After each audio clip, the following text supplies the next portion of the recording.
نحمده ونصلي على رسوله الكريم أما بعد فأعوذ بالله من الشيطان الرجيم بسم الله الرحمن الرحيم رب اشرح لي صدري ويسر لي أمري واحلل عقدة من لساني يفقهوا قولي. درود شریف پڑھیے. باب افضل الصدقہ، بہترین صدقے کا بیان. الفصل الاول عن ابی ہریرہ وحکیم بن حزام قال قال رسول اللہ صلی اللہ علیہ وسلم خیر الصدقة ما كان عن ظہر غنى وابدأ بمن تعول. رواہ البخاری ورواہ مسلم عن حکیم وحدہ. عن ابی ہریرہ، ابو ہریرہ رضی اللہ عنہ سے روایت ہے، وہ حکیم بن حزام اور حکیم بن حزام سے. قالا، دونوں نے کہا، قال رسول اللہ صلی اللہ علیہ وسلم، کہ رسول اللہ صلی اللہ علیہ وسلم نے فرمایا، خیر الصدقتی، بہترین صدقہ، ما کانا، جو ہو، عن ظہر غنن، بے پروائی کے ساتھ، وابدأ، اور شروع کرو، بمن تعول، ساتھ اس کے جن کی کفالت تم پہ واجب ہے، یعنی جن کی تم عیالداری کرتے ہو. رواہ البخاری، اسے بخاری نے روایت کیا، اور رواہ مسلم، اور اسے مسلم نے روایت کیا. عن حکیم وحدہ، مسلم کی روایت میں صرف حکیم بن حزام ہے. حضرت ابو ہریرہ اور حکیم بن حزام رضی اللہ عنہما کہتے ہیں، رسول اللہ صلی اللہ علیہ وسلم نے فرمایا، بہترین صدقہ وہ ہے جو بے پروائی کے ساتھ دیا جائے، اور شروع کرو اس شخص سے جس کا نفقہ تم پہ واجب ہو. یہاں لفظ ظہر غنن استعمال ہوا ہے. ظہر کا مطلب ہوتا ہے پیچھے، اور غنا کا مطلب ہوتا ہے مالدار ہونا یا غنی ہونا. یعنی جب تم صدقہ کرو تو سب کچھ نہ دے ڈالو، بلکہ اپنے لیے بھی کچھ باقی رکھو. اور دوسرا معنی جیسا کہ یہاں ہوا ہے کہ جو بے پرواہی کے ساتھ دیا جائے، یعنی انسان جب دے تو پھر نیکی کر دریا میں ڈال، بھول جاؤ. ایسا نہیں کہ تم دینے کے بعد پیچھا کرنا شروع کر دو، لینے والے پر احسان جتاؤ یا اس کو اذیت دو. اور اسی طرح ابتدا اس سے کرو جو تمہارا قریبی ہو، یعنی جن کی کفالت تم پہ فرض ہے، اپنے بیوی بچوں سے، اپنے گھر والوں سے، اپنے رشتہ داروں سے. اب یہاں پر بہترین صدقہ، نمبر 1 اس شخص کا صدقہ جو دل کے اطمینان کے ساتھ خرچ کرے، دے کے بھول جائے، لینے والے کو دکھ نہ دے. اس کو کیوں بہترین صدقہ قرار دیا گیا؟ اس کو اچھا صدقہ کیوں کہا گیا کہ یہ اچھا صدقہ ہے؟ دیکھیے، بہترین صدقہ وہ ہے جو بے پرواہی کے ساتھ دیا جائے. کیوں بے پرواہی کے ساتھ دیے ہوئے صدقے کو بہترین کہا گیا؟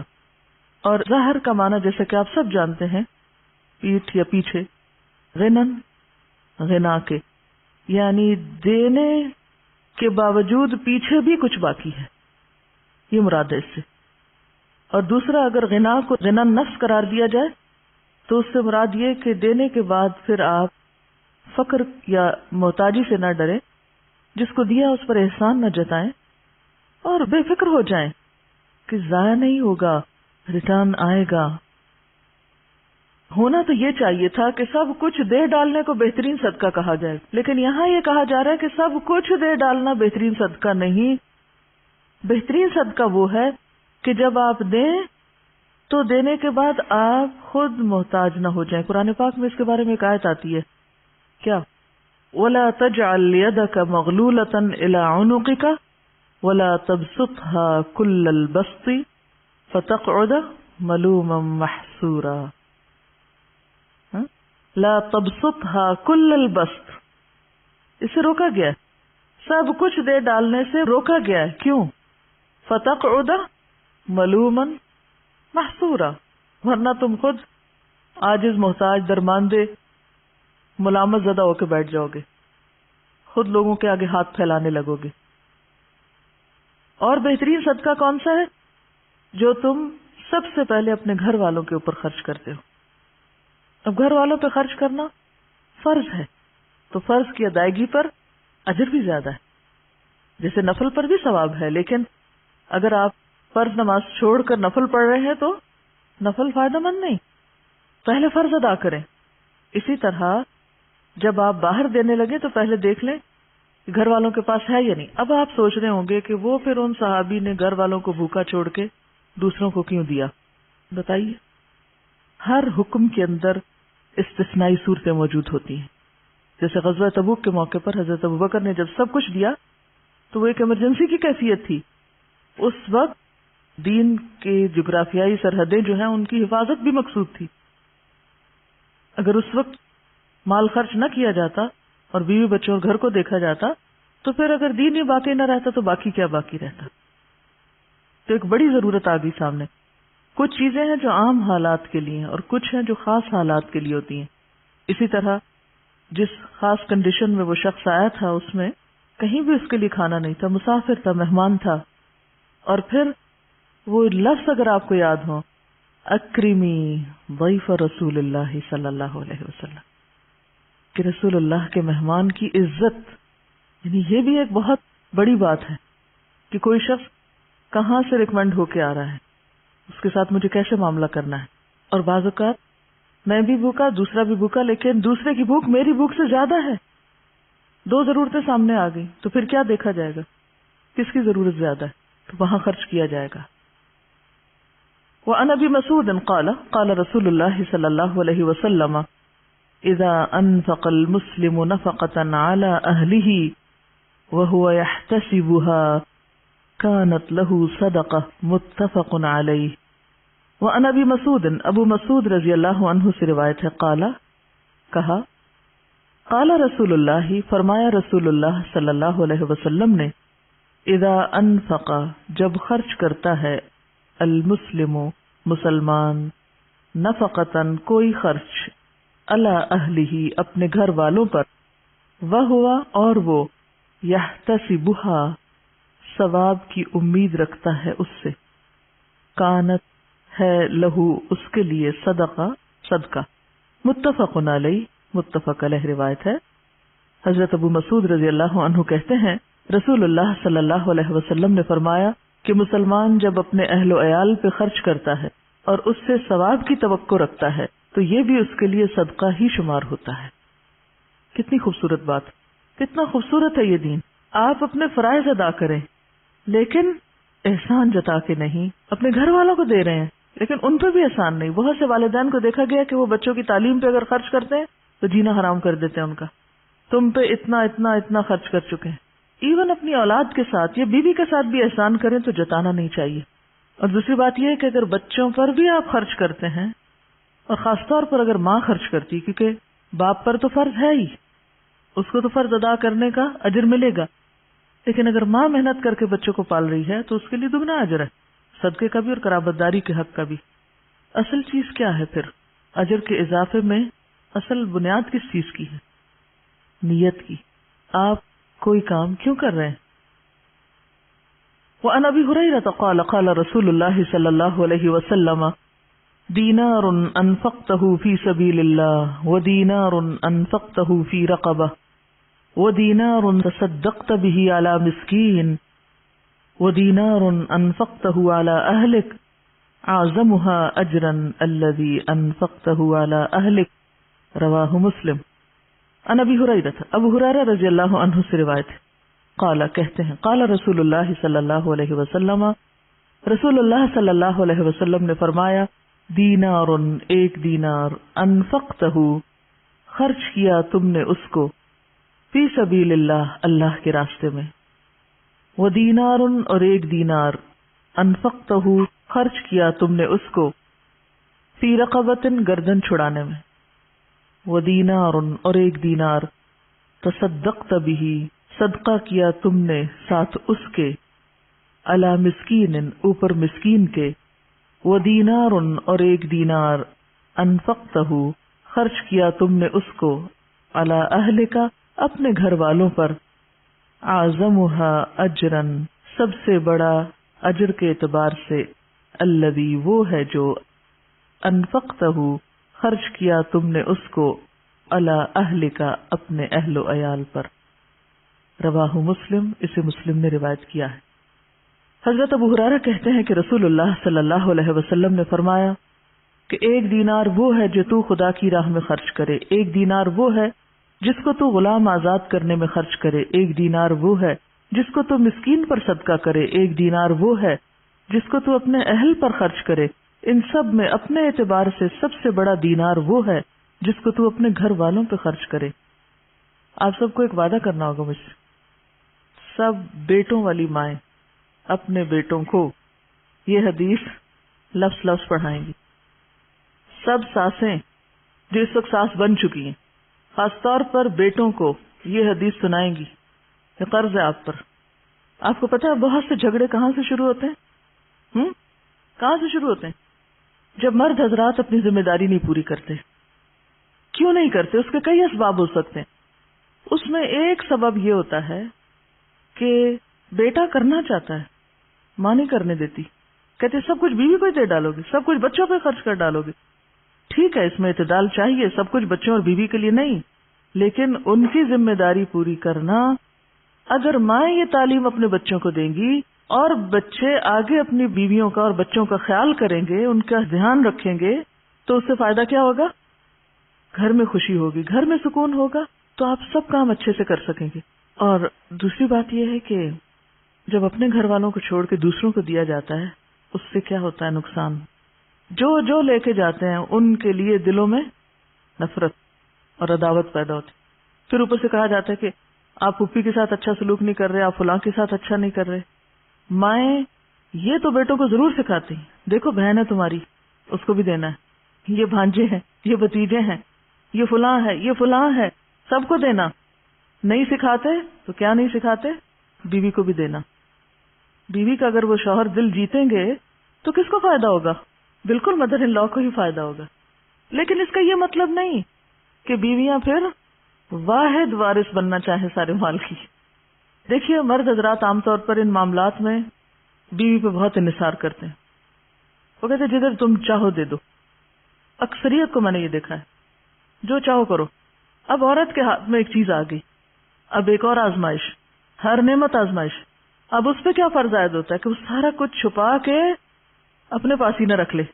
پھر اگین جب بہو پہ بات آتی ہے تو بہو اور بیٹی کے یا نند بھاوج کے آپس میں تعلقات کیوں خراب ہوتے ہیں؟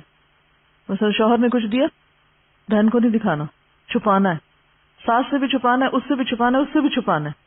اس کے کوئی وجوہات ہو سکتے ہیں، لیکن ان مسائل کو کم کرنے کے لیے اصل جو چیز چاہیے وہ دلوں کا بڑا ہونا ہے۔ جو لے جاتا ہے لے جائے، میرا حصہ کوئی بھی نہیں لے جا سکتا، میں نے انشور کرایا ہوا ہے، کوئی نہیں لے جا سکتا میرا۔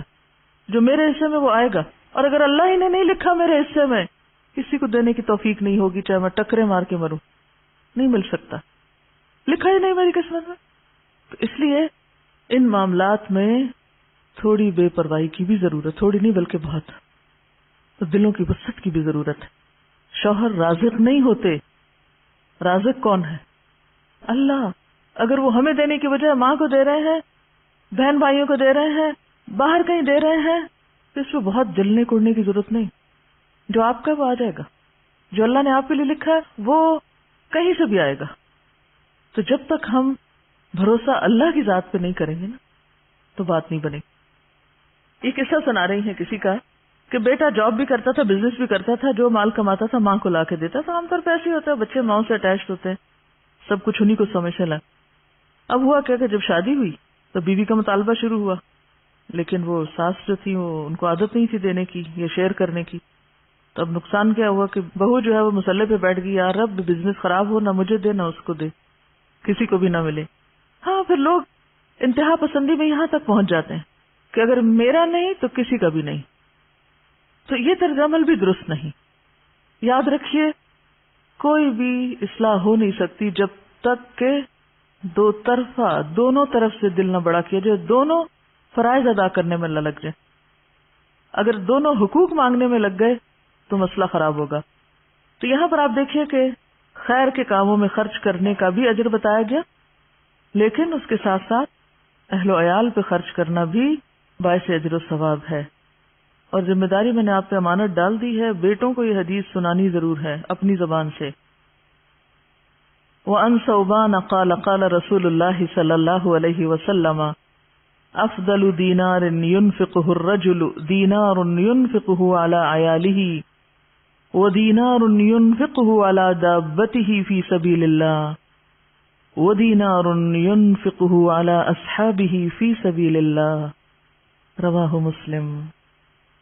وعن ثوبان رضی اللہ عنہ سے روایت ہے، قال کہا، قال رسول اللہ صلی اللہ علیہ وسلم کہ رسول اللہ صلی اللہ علیہ وسلم نے فرمایا، افضل دینار بہترین دینار، ینفقہ خرچ کرتا ہے اس کو، الرجل ایک شخص، دینار وہ دینار ہے، ینفقہ جسے وہ خرچ کرتا ہے، علی عیالہ اپنے گھر والوں پر، وہ دینار اور دینار، ینفقہ خرچ کرتا ہے اس کو، علی دابتہ اپنی سواری پر، فی سبیل اللہ اللہ کے راستے میں، وہ دینار اور ایک دینار، ینفقہ خرچ کرتا ہے اس کو، علی اصحابہ اپنے دوستوں پر، فی سبیل اللہ اللہ کے راستے میں، رواہ مسلم اسے مسلم نے روایت کیا۔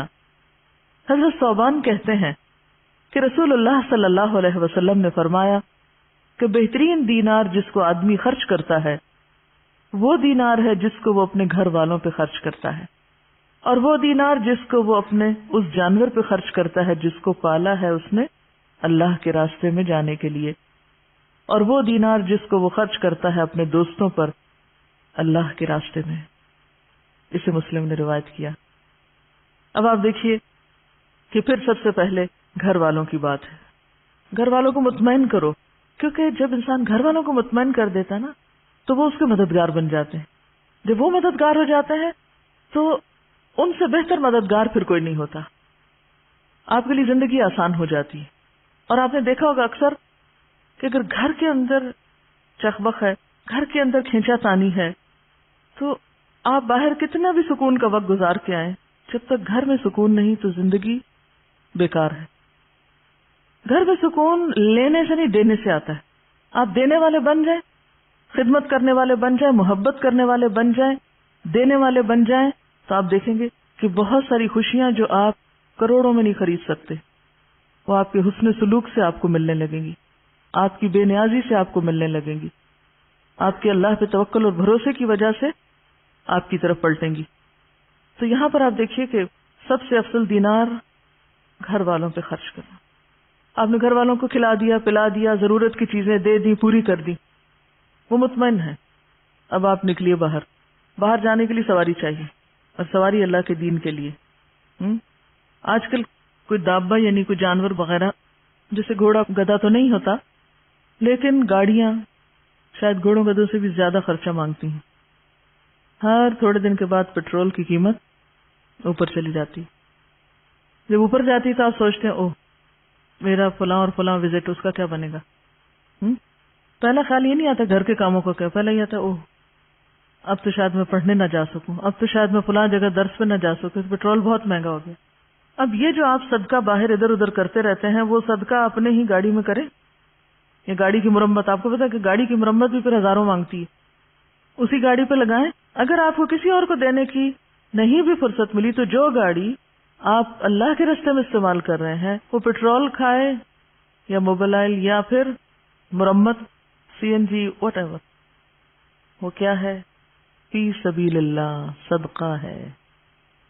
گاڑی پر لگانا صدقہ ہے، اور اگر آپ صدقے کی نیت سے لگائیں گے کہ یا رب یہ سواری اللہ کے راستے میں مجھے دور دور لے جاتی ہے، تو بہترین صدقہ ہے۔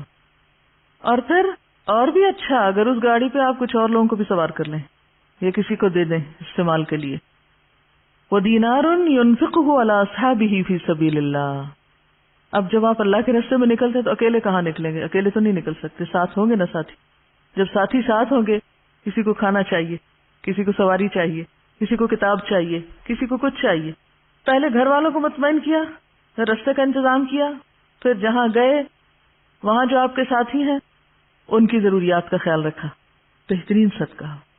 آپ کو حدیث یاد ہے جس میں آتا ہے کہ بندوں کی محبت اگر چاہیے تو کیا کرو؟ جو کچھ بندوں کے ہاتھ میں ہے اس سے بے نیاز ہو جائے، بندے تم سے محبت کرنے لگیں گے، اور جب تک تم بندوں کے ہاتھ کی چیز کے پیچھے پڑے رہو گے محبت نہیں ملے گی ان سے، اور ونس وہ محبت کرنے لگ جائیں تو پھر آپ دیکھیں ان سے آپ کچھ بھی کروا سکتے ہیں۔ پھر مشکل نہیں ہوگا. ہم گھر والوں سے کھینچا تانی جب رکھتے ہیں تو نتیجتاً نہ وہ ہماری مانتے نہ ہم ان کی مانتے ہیں. تو گھروں کی کشمکش دور کرنا ضروری ہے، اور اس کے لیے مال اہم کردار ادا کرتا ہے. جو دینے والے نہیں ان کو دے کر سکھائیں. بعض لوگوں کو دینا آتا ہی نہیں، سیکھا ہی نہیں، بچپن سے ہی بخل پہ ٹریننگ ہے. اور سب سے بڑی بات ہی نا کہ اگر ماں باپ صرف یہ چند حدیثیں بھی بچوں کو سکھا دیں، بچپن میں ہی ذہن میں ڈال دیں، تو آپ دیکھیں گے کہ بڑے ہو کر وہ دل اتنے تنگ نہیں رہیں گے. اور جب ماں باپ ہی یہ سکھائیں کہ نہیں بس جمع کرو، اکٹھے کرو، بچاؤ، کسی کو دینے کی ضرورت نہیں، پہلے اپنا آپ دیکھو، کیونکہ عموماً تو ٹریننگ اسی ڈھنگ پہ ہوتی ہے نا، تو پھر بڑے ہو کر عادت ہی نہیں ہوتی دینے کی، لہذا گھروں کے اندر ایک مسلسل جنگ کی کیفیت رہتی، رونا دھونا باقی رہتا ہے. عملی طور پر بچوں کے ہاتھ سے دلوانا شروع کریں، بہن بھائیوں کو دلوائیں، کیونکہ عام طور پر فقیر کو پھر بھی دے دیتے ہیں بچے، لیکن بہن بھائی کو چیز نہیں دیں گے. تو بہن بھائیوں میں شیئرنگ کی عادت ڈالیں، یہ چیز تمہارے لیے اور یہ چیز سب کے لیے. ہمارے والد جب کوئی چیز گھر میں لاتے تو بچوں سے کہتے سب کو تقسیم کرو، کوئی ڈرائی فروٹ ہو، کچھ بھی، تو کہتے اچھا آج فلاں تم ادھر آؤ، سب کو دو. اس سے دینے کی عادت پڑتی اور اپنوں کو دینے کی عادت پڑتی، ورنہ انسان اپنوں کو دینے میں بعض اوقات زیادہ بخیل ہوتا ہے. دسترخوان سے یہ ٹریننگ شروع کی جائے. ہمارے والد ہمیں کہتے تھے کہ عید تمہیں رمضان میں ہی مل جائے گی، کیونکہ رمضان میں ثواب زیادہ ہوتا ہے، تو میں تم لوگوں کو عید رمضان میں دینا چاہتا ہوں. ہمیں ہمیشہ عید ایک دن پہلے مل جاتی تھی، 2 دن پہلے. جب مل جاتی تھی تو پھر کہتے تھے اب تم اللہ کے راستے میں نہیں دو گے، پھر ہم ہی سے نکلواتے تھے. تو اس وقت تو دل بہت تھوڑا ہوتا تھا کہ یہ کیا مشکل ہے. تو یہ ہے کہ ان گھر میں کوئی ایسی چیز رکھ لیں جس میں ڈالتے جائیں بچے، کوائنز ڈالنے کا، کوئی برتن، کوئی پاٹ، کوئی اینی تھنگ، اور پھر جب وہ بھر جائے تو پھر جا کے خود اپنے ہاتھ سے خرچ کریں، یعنی اللہ کے راستے میں دیں، جہاں بھی دلوانا ہو آپ کو. ایدھی کی اگر آپ نے بایوگرافی پڑھی، میں نے ساری پڑھی، 3 دن میں پڑھی تھی میں نے، اور بہت کچھ سیکھا تھا میں نے اس میں. اس میں وہ لکھتے ہیں کہ اس کام کے کرنے کے پیچھے کون تھا، کہتے میری ماں جو بالکل پڑھی لکھی نہیں تھی اور بہت غریب گھرانے سے تعلق رکھتے تھے، لیکن ماں ان کے ہاتھ سے بہت صدقہ کرواتی تھی. وہ کہتے ہیں کہ وہ ایک چھتی کے اوپر وہ رکھی ہوئی ہوتی تھی ایک کٹورا یا پیالہ، اور اس میں پیسے ہوتے تھے، مجھے چڑھا کے اترواتی تھی، پھر کہتی جاؤ وہاں دے کر آؤ، اور مجھے دوڑاتی تھی دور دور تک گاؤں میں، اور جہاں جہاں ضرورت ہوتی تھی وہاں مجھے بھیجتی تھی. تو وہ کر کر کے ایک ایسی عادت پڑی کہ پھر وہ کیے بغیر چین بھی تو نہیں آتا. جب آپ کو بچپن سے عادت پڑ جائے تو پھر آپ نہیں چھوڑ سکتے، پھر وہ رگ رگ میں چلا جاتا ہے. اور بچپن سے بخل پہ بچوں کو پالے، رگ رگ میں بخل گھس جائے گا، ساری زندگی خود بھی اذیت اٹھائیں گے اور دوسروں کے لیے بھی وبال جان ہوں گے.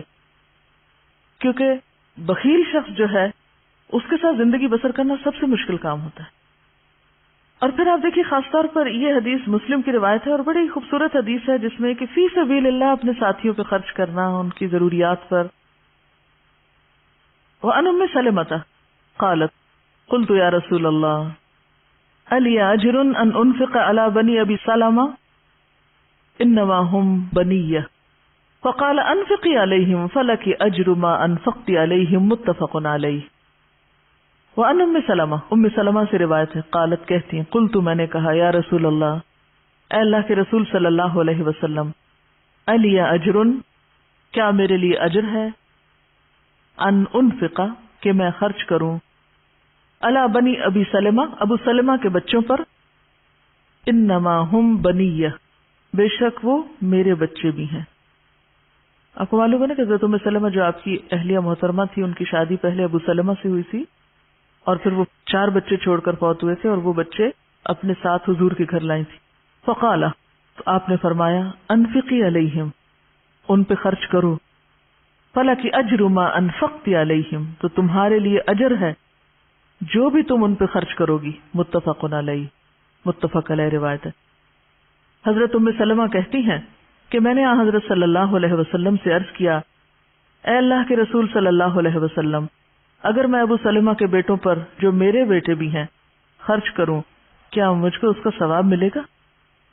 آپ نے فرمایا تو ان پر خرچ کر، تجھ کو ثواب ملے گا اس کا جو تو ان پہ خرچ کرے گی. یہ سوال ام سلمہ کے ذہن میں کیوں آیا؟ کیونکہ عورت کے اوپر خرچ کی ذمہ داری نہیں، عورت پہ نان نفقہ واجب نہیں اولاد کا، یہ شوہر کا فرض ہے. لیکن اگر عورت کرتی ہے شوہر کے مر جانے کی صورت میں یا ایون زندہ ہوتے ہوئے بھی لاپرواہ ہونے کی صورت میں، تو اس کے لیے سراسر اجر ہے اگر اپنے بچوں پہ خرچ کرتی ہے. اور اس میں اگلی حدیث تو بہت ہی زبردست ہے جو اس مسئلے کو بہت اچھی طرح صاف کر دیتی. وَأَنْ زَيْنَبَ امْرَأَةِ عَبْدِ اللَّهِ بْنِ مَسْعُودٍ قالت قال رسول الله صلى الله عليه وسلم وتصدقن يا معشر النساء ولو من حليكن.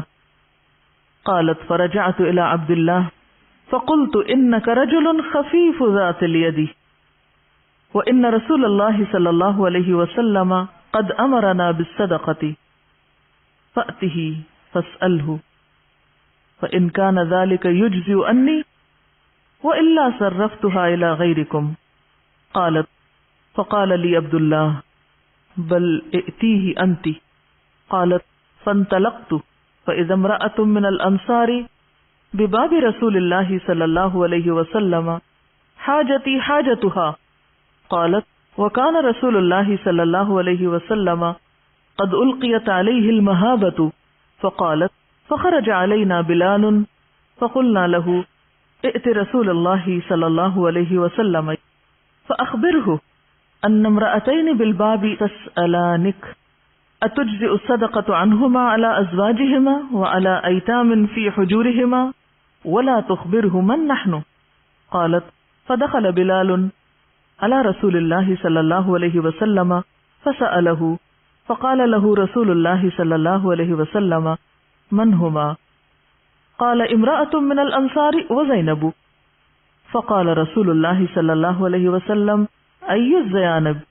قال امرأة عبد الله. فقال رسول الله صلى الله عليه وسلم لهما أجران أجر القرابة وأجر الصدقة متفق عليه واللفظ لمسلم. ان زینب، زینب سے روایت ہے. کون زینب؟ امراتی، بیوی عبداللہ ابن مسعود، عبداللہ بن مسعود کی. قالت کہتی ہیں قال رسول اللہ، فرمایا رسول اللہ صلی اللہ علیہ وسلم نے تصدقنا، صدقہ کرو، یا معشر النساء، اے عورتوں کے گروہ، ولو، اور اگرچہ من حلیکن، تمہارے زیورات میں سے ہی کیوں نہ ہو. قالت، وہ کہتی ہیں فرجعت، تو میں لوٹی، الی عبداللہ، طرف اپنے شوہر عبداللہ کے. فقلت، تو میں نے کہا، انکا، بے شک تم، رجل، ایک شخص ہو، خفیف، ہلکے، ذات الیدی، ہاتھ والے، ہلکے ہاتھ والے یعنی غریب شخص ہو. وَإِنَّ رسول اللہ، اور بے شک رسول اللہ صلی اللہ علیہ وسلم نے قد امرنا، ہمیں حکم دیا ہے، بالصدقۃ، صدقے کا. فأتیہ، پس جاؤ آپ کے پاس، ہی سے مراد یہاں نبی صلی اللہ علیہ وسلم. فاسألہ، تو پوچھو آپ سے. فإن کان ذلک، پھر اگر تو ہے یہ، یعنی یہ خرچ کرنا، یجزئ انی، کافی مجھ سے، وإلا، ورنہ میں، صرفتھا، میں پھیر دوں گی اس کو، الی غیرکم، تمہارے علاوہ کسی اور کی طرف، ورنہ میں یہ مال تم لوگوں پہ خرچ کرنے کی بجائے کسی اور کو دوں گی. قالت، کہنے لگی، فقال علی عبداللہ، عبداللہ نے مجھ سے کہا، بلئتیہ انتی، بلکہ جاؤ تم خود ہی. قالت، وہ کہنے لگی، فانطلقت، تو میں چل دی. فإذا امرأة، تو جب ایک عورت، من الانصار، انصار میں سے، بباب رسول اللہ، رسول اللہ صلی اللہ علیہ وسلم کے دروازے پر تھی. حاجتی، میری حاجت، حاجتھا، اس کی حاجت تھی، یعنی ہم دونوں کا ایک ہی قصہ تھا. قالت، کہنے لگی، وکان رسول اللہ، اور تھے رسول اللہ صلی اللہ علیہ وسلم، قد القیت علیہ، تحقیق ڈالی گئی تھی آپ پر، المہابت، ہیبت، یعنی آپ میں غیر معمولی ہیبت تھی. فقالت، تو کہنے لگی، فخرج علینا، تو نکلے ہم پر، بلال، بلال. فقلنا لہو، تو ہم نے اس سے کہا، یعنی بلال سے کہا، ائتی، جاؤ، رسول اللہ، رسول اللہ صلی اللہ علیہ وسلم کے پاس. فاخبرہ، تو خبر دو آپ کو، ان امرأتین، کہ بے شک دو عورتیں، بالباب، دروازے پر ہیں. تسألانک آپ سے سوال کرتی ہیں، اتجزئ الصدقۃ کیا کافی ہوگا صدقہ، انہما ان دونوں کا، علی ازواجہما ان کے شوہروں پر، وعلی ایتام اور اوپر یتیموں کے، فی حجورہما ان کی گودوں میں، یعنی جن کی وہ پرورش کر رہی ہیں، ولا تخبر پھر آپ کو نہ بتانا، من نحنو کہ ہم کون ہیں، یعنی پوچھنے والا کون ہے یہ نہیں بتانا۔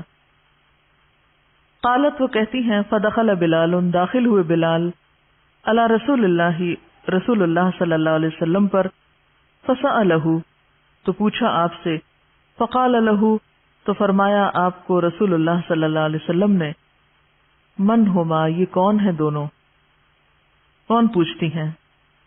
قال بلال کہنے لگے، امرأۃ ایک عورت تو من الانصار انصار میں سے ہے، وزینب اور زینب بھی ہے۔ فقال رسول اللہ صلی اللہ علیہ وسلم نے فرمایا، ایو زینب کون سی زینب، حالانکہ وہ منع کر کے انہوں نے بھیجا تھا۔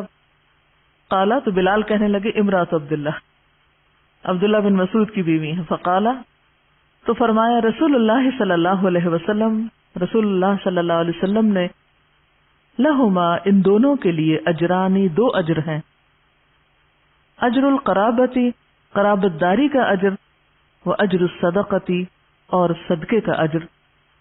متفق علیہ متفق علیہ روایت ہے، واللفظ لمسلم اور یہ لفظ مسلم کا ہے، یعنی الفاظ مسلم کے ہیں۔ حضرت عبداللہ بن مسعود رضی اللہ عنہ کی بیوی زینب کہتی ہیں کہ رسول اللہ صلی اللہ علیہ وسلم نے فرمایا، اے گروہ خواتین خیرات کرو اگرچہ وہ تمہارے زیورات ہی میں سے کیوں نہ ہو، یعنی عورتوں کو آپ نے خاص طور پر تلقین کی، خیرات کی۔ زینب کہتی ہیں کہ رسول اللہ صلی اللہ علیہ وسلم کا وعظ سن کر جب میں اپنے شوہر عبداللہ کے پاس پہنچی تو میں نے ان سے کہا کہ تم ایک مفلس آدمی ہو، اور رسول اللہ صلی اللہ علیہ وسلم نے ہمیں خیرات کرنے کا حکم دیا ہے، لہذا تم حضرت صلی اللہ علیہ وسلم کی خدمت میں حاضر ہو کر دریافت کرو کہ اگر میں تم پر اور تمہاری اولاد پر خرچ کروں تو یہ کافی ہوگا یا نہیں۔ یہ لفظ آتا ہے نا، اتجزئ الصدقۃ عنہما کیا کافی ہو جائے گا صدقہ ان دونوں کی طرف سے، یعنی ان دونوں کو دینے پر، ورنہ پھر دوسروں کو صدقہ دوں۔ زینب کہتی ہیں عبداللہ نے یہ سن کر مجھ سے کہا کہ تم ہی جاؤ۔ زینب کہتی ہے میں گئی اور دیکھا کہ ایک انصاری عورت رسول اللہ صلی اللہ علیہ وسلم کے دروازے پر بیٹھی ہے، اور اس کی حاجت بھی میری ہی حاجت کی مانند تھی، وہ بھی یہی بات دریافت کرنے آئی تھی۔ زینب کہتی ہے کہ رسول اللہ صلی اللہ علیہ وسلم میں غیر معمولی ہیبت تھی۔ دفعتاً ہمارے پاس بلال آئے، ہم نے ان سے کہا کہ رسول اللہ صلی اللہ علیہ وسلم کی خدمت میں حاضر ہو کر عرض کرو کہ دو عورتیں دروازے پہ بیٹھی ہیں اور دریافت کرتی ہیں کہ اگر وہ اپنے شوہروں اور ان یتیم بچوں کو جو ان کی پرورش میں ہیں صدقہ دیں تو کیا یہ کافی ہو جائے گا، اور آپ سے یہ ذکر نہ کرنا کہ پوچھنے والی عورتیں کون ہیں۔ زینب بیان کرتی ہیں کہ بلال چلے گئے اور رسول اللہ صلی اللہ علیہ وسلم کی خدمت میں حاضر ہو کر مسئلہ پوچھا۔ آپ نے دریافت فرمایا یہ دونوں عورتیں کون ہیں؟ بلال نے کہا ایک انصاری عورت ہے، دوسری زینب ہے۔ آپ نے پوچھا کون سی زینب؟ بلال نے کہا عبداللہ کی بیوی۔ آپ نے فرمایا ان کو دوہرا ثواب ملے گا، ایک ثواب تو قرابت کا اور دوسرا صدقے کا۔ کتنا زیادہ عورت کے حقوق کو اس طرح پروٹیکٹ کیا گیا، خاص طور پر وہ عورتیں جن کو شوہر کی طرف سے مالی مشکلات کا سامنا ہو۔ پہلی بات تو یہ کہ آپ صلی اللہ علیہ وسلم نے عورتوں کو الگ خاص طور پر صدقے کی تعلیم دی، اور وہ ایک اور حدیث سے پتہ چلتا ہے کہ آپ نے فرمایا کہ تکفرن اللعن، تم زبان کا غلط استعمال کرتی ہو، کثرت سے لان تان کرتی ہو، یعنی ڈانٹ ڈپٹ بچوں کو، ادھر ادھر ہر ایک چیز کو، تو تمہیں خیرات کرنی چاہیے۔ اس سے کیا پتہ چلتا ہے کہ زبان کے گناہوں کا کفارہ کس میں ہے۔ اور پھر دوسری وجہ آپ نے بتائی تھی کہ تم خاوند کی ناشکری ہوتی ہو، وہ جتنا بھی احسان کرے تو تم نہیں مانتی اس کو۔ اس ناشکرے پن کا بھی کفارہ اور ازالہ کس میں ہے؟ صدقے میں۔ اب جب صدقے کی بات آئی تو وہ کہتی ہیں کہ میں گھر پہنچی، کہتے ہیں کہ حضرت عبداللہ بن مسعود کی جو اہلیہ تھی وہ ہنر مند تھی اور اپنے ہاتھ سے کوئی کام کیا کرتی تھی اور اس سے کمائی کرتی تھی۔ اب عبداللہ بن مسعود کچھ نہیں کماتے تھے، فقیر آدمی تھے، سب ذمہ داری انہی کی تھی۔ وہ واپس آئی، جب سنا کہ صدقہ خیرات کرنا ہے تو گھر آ کر کہنے لگی کہ دیکھو تم تو ایک مفلس آدمی ہو اور آپ نے ہمیں صدقے کا حکم دیا ہے، لہذا تم جا کر یہ پوچھ کے آؤ کہ میں تم پہ اور تمہاری اولاد پہ جو خرچ کرتی ہوں وہ میرے حق میں صدقہ لکھا جائے گا؟ کیا کافی ہوگا صدقہ؟ یہی صدقہ کافی ہے یا اس کے علاوہ میں باہر بھی کروں؟ زینب کہتی ہیں کہ عبداللہ نے سن کے مجھ سے کہا کہ نہیں، میں تو نہیں جاتا پوچھنے، تم خود ہی جاؤ۔ یہی جھگڑے ہوتے ہیں نا گھروں میں۔ اب یہ دیکھیں کہ ایک طرف وہ کام نہیں کر رہے، دوسری طرف مسئلہ بھی نہیں پوچھ کے دے رہے۔ ایسے میں اس عورت کو کیا کرنا چاہیے تھا؟ کیا حق بنتا تھا؟ کیا کریں یہ؟ ہم جیسا کوئی ہوتا وہاں تو کیا کرتا؟ لڑائی جھگڑا، ہاں ٹھیک ہے تم نہیں پوچھتے تو ناصر میں تمہیں نہیں دیتی، میں دے رہی ہوں کسی اور، کہتے جاؤ خود پوچھو۔ اب دیکھیں وہ خود چلی جاتی ہیں، کیوں چلی جاتی ہیں؟ وجہ وہ کچھ کرنا چاہتی ہے نا، تو جس کو کچھ کرنا ہو وہ رستہ تلاش کرتا ہے کہ نہیں مجھے تو کرنا ہے اور صحیح چیز کرنی ہے اور بہتر کرنی۔ اگر تمہیں دینا بہتر ہے تو تمہیں ہی دوں گی، اور اگر کہیں اور دینا بہتر ہے تو میں پھر جا کے پوچھ کے کسی اور کو دیتی ہوں۔ یعنی بعض خواتین کو بالکل ایگزیکٹلی اس طرح کے مسائل ہو سکتے ہیں، نہ شوہر کمائے اور نہ شوہر کوئی کام کر کے آئے۔ اب نعوذ باللہ اس سے حضرت عبداللہ بن مسعود کی کوئی توہین مقصود نہیں، اللہ کے واسطے اس کو الٹ مانے میں نہ لے، صرف یہ ہے کہ بعض شخصیتیں ایسی ہوتی ہیں، ان کو اللہ نے ایسے ہی بنایا ہے، وہ نئی ذمہ داریاں لیتی بہت ساری، یا یہ کہ ان کے اوپر کوئی اور ذمہ داری ہوتی ہے۔ آپ کو معلوم ہے عبداللہ بن مسعود بہت بڑے فقیہ صحابہ میں سے تھے، ان کی دلچسپی سارا وقت پڑھنے پڑھانے سے ہو سکتی، ان کو دلچسپی نہیں دنیا کے کسی کام سے، ایسے بھی لوگ ہوتے ہیں۔ اب دیکھیں نا کہ ہر مرد کی شادی ہونی ہے، ہر عورت کی ہونی ہے، اب کسی کا کسی سے تو واسطہ پڑے گئی، آپ کتنا بھی اچھا رشتہ تلاش کر لیں، کیونکہ بعض اوقات کہتے ہیں نا سوچ سمجھ کے رشتہ کریں، بھئی کسی نہ کسی کے پلے تو کسی نے پڑنا ہی ہے، مسئلہ تو پھر جس کے بھی پلے پڑ گئے، اگر آپ کے نہیں کسی اور کے تو مسئلہ تو وہیں رہا۔ تو ایسی صورت میں پھر کیا ہے، تو نباہ کے طریقے سوچے جائیں، ایڈجسٹمنٹ کے طریقے سوچے جائیں، ورنہ پھر خود کو اذیت دینا ہے۔ اب کیا ہوتا ہے کہ وہ خود چلی جاتی اور جا کے حضور کے دروازے پر کھڑی ہو جاتی ہیں، وہاں ایک اور عورت بھی پہنچی ہوئی ہے جن کا بالکل یہی مسئلہ ہے، کامن مسئلہ ہے، یونیورسل پرابلم ساری ایجز میں۔ اور ان عورت کو بھی آج ہی کیوں یہ مسئلہ پیش آیا، کیونکہ وہ بھی بات سن کے گئی ہوگی، حدیث سن کے گئی ہوگی، اور ان کو بھی یہی خیال آیا کہ اچھا اب کیا ہو۔ بہرحال اب وہ کہتی ہیں کہ حضور کی ہیبت ایسی تھی کہ اتنی جرت نہیں ہو رہی تھی کہ اندر جائیں۔ اب جب بتایا تو بلال باہر نکلے، کیونکہ بلال ایک طرح سے دربان کا کام بھی کرتے تھے، آپ کے خادموں میں سے بھی تھے۔ تو بلال سے کہا کہ دیکھو ہم یہ دو عورتیں دروازے پہ بیٹھی ہیں اور جن کا سوال یہ ہے، مسئلہ یہ ہے، جاؤ تم پوچھ کے آؤ کہ اگر ہم اپنے شوہر پر اور ان یتیم بچوں پر جو ہماری پرورش میں ہیں ان پہ خرچ کریں تو کیا یہ ہمارے لیے صدقہ شمار ہوگا؟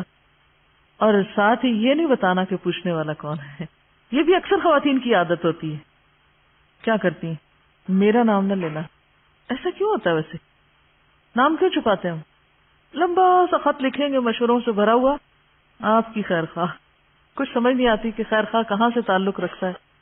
جب تک یہ نہ پتہ چلے مسئلہ ہے کس کا تو بس میں سمجھ بھی نہیں آتا، صرف خالی مسئلہ کچھ اور ہوتا ہے۔ جب کانٹیکسٹ میں ہوتا ہے، جس شخص کی طرف سے آئے، اگر آپ اس کو بھی سمجھ رہے ہیں تو بالکل بات اور ہو جائے گی۔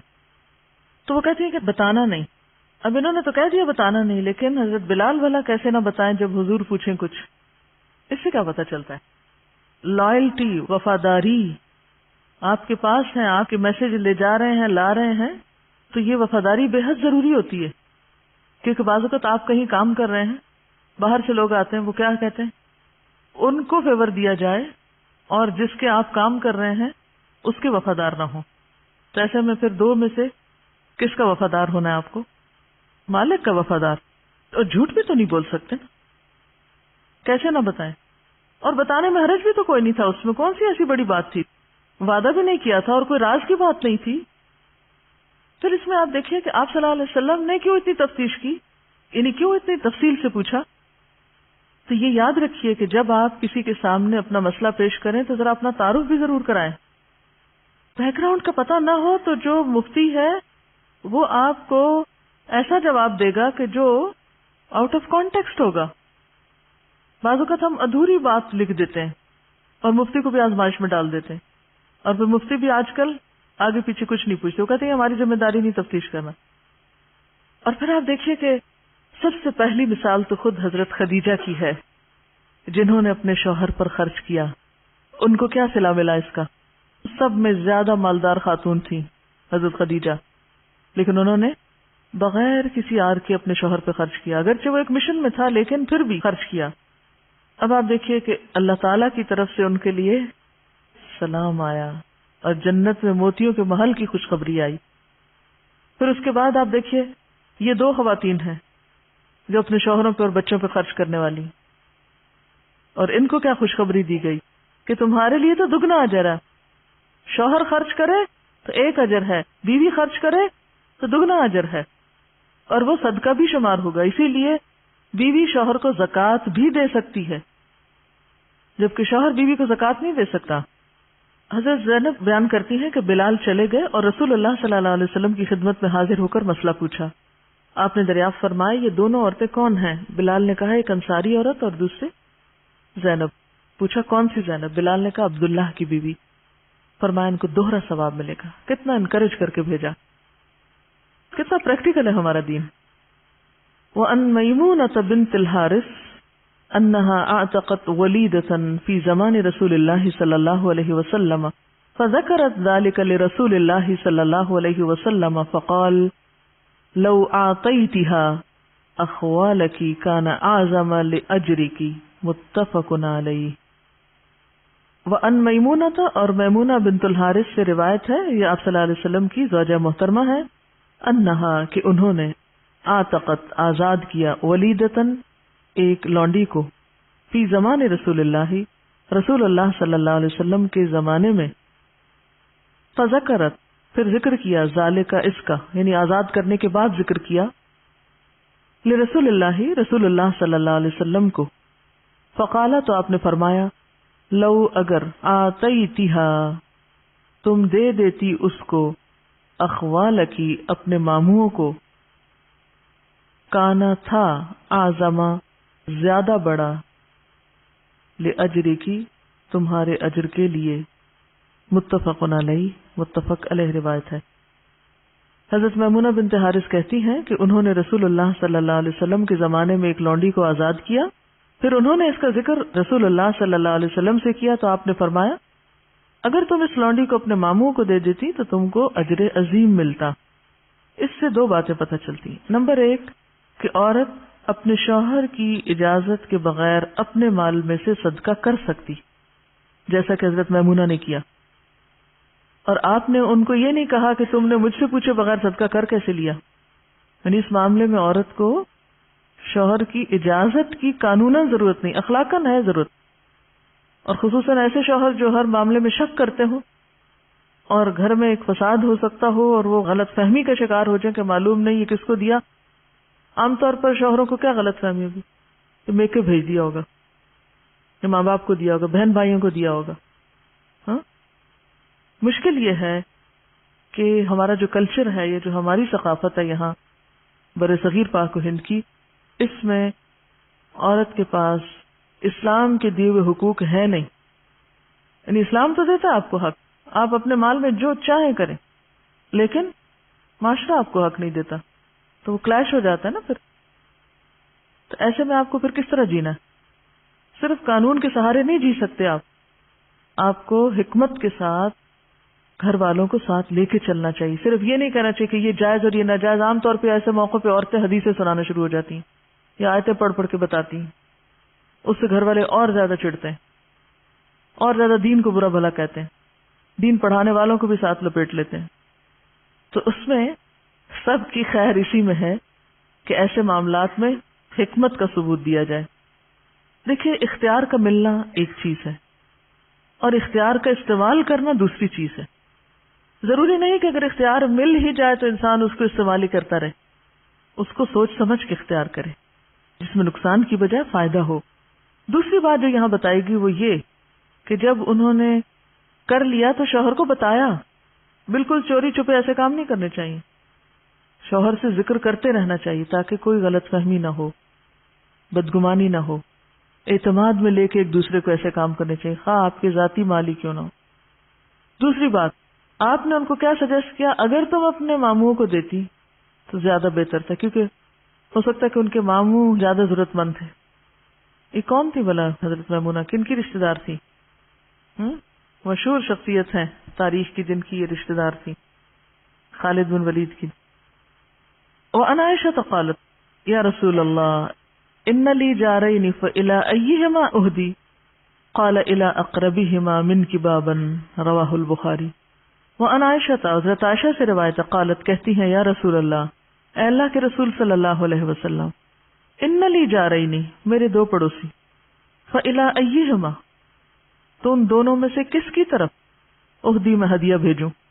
قال فرمایا الی اقربہما ان میں سے جو زیادہ قریب ہے، من کی تجھ سے، بابن دروازے میں. رواہ البخاری، بخاری نے اس کو روایت کیا. حضرت عائشہ کہتی ہیں کہ میں نے حضرت صلی اللہ علیہ وسلم سے پوچھا کہ اے اللہ کے رسول صلی اللہ علیہ وسلم، میرے دو ہمسائے ہیں، ان میں سے کس کو ہدیہ بھیجوں؟ حضرت ابو ذر کہتے ہیں کہ رسول اللہ صلی اللہ علیہ وسلم نے فرمایا جس کا دروازہ تمہارے دروازے سے زیادہ قریب ہو.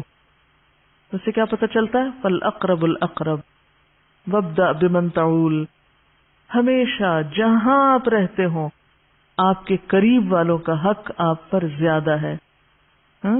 کیوں؟ اس کی حکمت بتائیے مجھے، کیا حکمت ہے اس میں؟ قریب والوں کا حق کیوں زیادہ ہے؟ پڑوسی کا حق زیادہ، اور پڑوسیوں میں بھی جو زیادہ قریب پڑوسی ہے یا پھر رشتہ دار ہے، دوسری طرح کی قرابت ہے، کیوں؟ وائی؟ یہ اتنا امپورٹنٹ کیوں ہے؟ دینا بھی آسان ہے، ہمارے پاس جو کچھ ہے اس کی ساری انفارمیشن بھی ان کو ہوتی ہے اور وہ نظر بھی اس پہ رکھتے ہیں، اور اگر آپ نہیں دیتے تو ان کے اندر حسد اور بغض پیدا ہوتا ہے اور اس کے نتیجے میں تعلقات بھی خراب ہوتے ہیں. ہر کوئی اگر اپنے قریب والوں کا خیال رکھنا شروع کر دے، ان کی ضروریات کو دیکھنا شروع کر دے، جو کہ سب سے آسان ہے. ہم عموماً جب نیکی کا سوچتے تو وہ دور بیٹھے ہوئے لوگوں کا تو سوچتے ہیں، مگر جو آس پاس قریب ہی ہیں ان کو بھول جاتے ہیں. تو ترتیب یہی ہے، قریب سے یعنی قدم قدم قدم آگے دائرہ پھیلائیں، لیکن ابتدا میں وہ دائرہ چھوٹا ہی ہوگا. اب اس کو یوں دیکھیے، آپ ایک نقطہ لگائیے، نقطے کی کیا ویلیو؟ ایک نقطہ ہے، اس کے گرد سرکل لگائیے، کریے ایکٹیویٹی، سرکل پر سرکل لگائیے، پھر ایک اور سرکل لگائیے اس کو. اب آپ دیکھیے کہ دائرہ وسیع ہوتا جائے گا نا، دائرہ بڑا ہوتا جائے گا نا، ہر سرکل کے آگے ایک اور سرکل لگتے آٹومیٹیکلی دائرہ بڑھتا جائے گا. لیکن آپ آغاز کس سے کریں؟ قریب والے دائرے سے. اس میں آسانی بھی ہے، اس میں بھلائی بھی ہے کہ یہ سارے آپ کے سپورٹر ہو جائیں گے، سارے مددگار بن جائیں گے، یہ زیادہ آپ کے کام آنے والے بھی بن جائیں گے. اگرچہ اس نیت سے نہیں کسی کے ساتھ بھلائی کرنی چاہیے، لیکن جیسے حضرت موسیٰ علیہ السلام نے کہا تھا وَاجْعَل لِّي وَزِيرًا مِّنْ أَهْلِي هَارُونَ أَخِي. وعن ابی ذر قال قال رسول اللہ صلی اللہ علیہ وسلم اذا طبخت مرقة فاکثر ماءها وتعاهد جیرانک. رواہ مسلم. وعن ابی ذر، ابو ذر رضی اللہ عنہ سے روایت ہے، قال کہا قال رسول اللہ، فرمایا رسول اللہ صلی اللہ علیہ وسلم نے، اذا طبخت مرقة جب پکاؤ تم شوربہ، فاکثر زیادہ کر لو، ماءها اس کا پانی زیادہ ڈال دو، وتعاهد اور خیال رکھو، خبرگیری کرو، جیرانک اپنے ہمسایوں کی، یعنی اپنے ہمسایوں کا خیال رکھو اور زیادہ شوربہ پکا کر ان کو بھی بھیجو. رواہ مسلم. حضرت ابو ذر رضی اللہ عنہ کہتے ہیں کہ رسول اللہ صلی اللہ علیہ وسلم نے فرمایا جب تو شوربہ پکائے یعنی سوپ بنائے تو اس میں زیادہ پانی ڈال اور خبرگیری کر اپنے ہمسایوں کی. یہ جو بات ہے طبختہ، ابو ذر سے کہا تھا طبختہ، طبختی کیوں نہیں کہا؟ مرد تو نہیں پکاتے، منع نہیں ہے مردوں کو پکانا، بالکل منع نہیں ہے. دنیا کے مشہور شیف جو ہے، بہترین شیف کون ہے؟ عورتیں تھوڑی، مرد ہی ہیں. جی ہاں، تو مردوں کی کوکنگ جائز ہے، مردوں کے ہاتھ کا پکا ہوا آپ کھا سکتے ہیں. اکثر لوگ پوچھتے رہتے ہیں کرسچن کا پکا ہوا کھا سکتے ہیں، مرد کوک کو رکھ سکتے ہیں گھر میں، مرد کا پکا ہوا کھا سکتے ہیں؟ بالکل کھا سکتے ہیں. اچھا، دوسری جو اہم بات ہے یہاں پر وہ ہے ہمسایوں کی خبرگیری، قریبی ہمسایوں کے ساتھ شیئرنگ کھانے پینے کی چیزوں میں. اور پانی زیادہ پڑے گا تو کیا ہوگا؟ ہنڈیا میں زیادہ شوربہ ہوگا، دل بھی بڑا ہوگا دینے سے، اور پھر بخل دور ہوگا. اور پھر جب آپ دینے والے ہوں گے تو کوئی آپ کو بھی نہیں بھولے گا انشاءاللہ. آپ کو پتا ہے کہ مجھے اور اداروں کا تو نہیں پتا، شاید جو ہمارے اسلامی مدارس ہیں ان میں بھی لڑکوں کو کچھ کوکنگ وغیرہ سکھاتے ہیں، آئی ڈونٹ نو. لیکن ایک اسکول کے بارے میں جانتی ہوں، کراچی گرامر، کہ جہاں باقاعدہ لڑکوں کو سوپ وغیرہ بنانا اور چھوٹی چھوٹی کوکنگ کرنا سکھاتے ہیں، بٹن لگانا اور چھوٹی چھوٹی سلائی، اور اس میں کوئی امتیاز نہیں. میں سوچتی ہوں یہ سنت تو ہمارے رسول صلی اللہ علیہ وسلم کی ہے. ہمارے اسلامی اسکولز اپنے کریکولم میں شاید ہو، میرے علم میں نہیں، لیکن عموماً دیندار طبقہ اس طرف توجہ نہیں کرتا. آپ زبان سیکھ لیں، کراٹے سیکھ لیں، فرسٹ ایڈ کی ٹریننگ لے لیں، نشانہ بازی سیکھیں، گھڑ سواری سیکھیں، سوئمنگ سیکھیں، کچھ نہ کچھ سیکھیں، کسی کام کے بنے کہ کسی دوسرے کے کام آ سکیں، کچھ نہ کچھ سیکھیں. میری بہن بتا رہی تھی کہ ان کے اسکول میں ایک ٹیچر ہے جو کانوینٹ میں پڑھی ہے، تو وہ کہتی کہ ہماری جو ٹیچر ہوتی تھی وہاں پر، وہ ہر روز صبح ہمیں واک پہ لے جاتی تھی. ایک راستے سے لے جاتی اور دوسرے راستے سے واپس لاتی، ہر درخت اور ہر پتے کے بارے میں ہمیں آن دا اسپاٹ بتاتی.